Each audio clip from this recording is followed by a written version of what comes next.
When it was just Jackson and me and Kristen, who's 2 at this point, we were co-sleeping with Jackson. I don't know. Some of you guys disagree with that, whatever.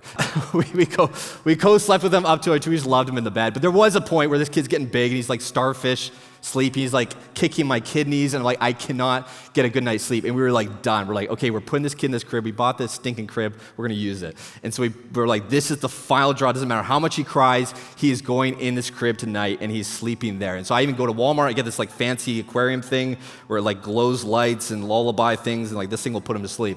So I'm setting this thing up that night. And I'm like, I'm a tired dad. I just want a good sleep. And I open the back to get the batteries in there. And in there is already batteries. And the batteries have bled. The battery acids bled all over the machine. And I'm like, oh, come on. Lord, I just want to sleep. I want to sleep. Is that too much to act? I'm like, a moment of vulnerability. I was like angry. I was upset. I'm like, this is frustrating. I just want to have a good night's sleep. And so like, okay, fine. Like, I'll return this thing tomorrow. This is the last night. This is the last night that Jackson is sleeping in our bed with us, and we're drawing a line. That's it. I'm tired of it. So he slept in our bed that night, and we woke up the next morning to RCMP officers at the door of our bedroom, hands on guns, saying, "Ma'am, sir, can you come downstairs? We want to speak to you." No idea what's going on. My wife rightfully screams, strangers in a room with guns. I'm like, I guess that fight or flight moment where like, you don't know what you're gonna do. Mine's obedience. Like I just wake up, I'm like, okay, I don't know what's going on. I'm so dazed. I'm like looking for my pants. I don't know where my pants are. And so I'm like, okay, I'll just like go to my closet, like get a new pair of pants and come downstairs and stand there, and the place is ravaged. Like coats from the closet all over the floor, things missing, like our camera, wedding rings, cash, all these items gone. So like, oh, and the police is like, we believe someone has like come in and stolen and robbed you. I'm like, thank you, detective. And so we go to the porch and my car's missing. And I'm like, oh man, this guy took my car and everything. And I'm about to go inside and I see on the porch, on the lawn chair, there's my work hammer and my butcher knife side by side, right beside each other. And the cop is like, we think he took those things when he came inside. He went through the window, we can find his footsteps on your counter, and he took whatever he needed to defend himself as he came through your house. I'm like, wow, okay. And then we walk inside and I see, those are my pants. My pants were upstairs and they're down in the living room. And so this guy came into our bedroom to find the car keys. He came to a bunch of rooms to find the car keys so he could take. And here we are, fast asleep. Kristen, me, Jackson, one bed. We actually had a great night's sleep that night.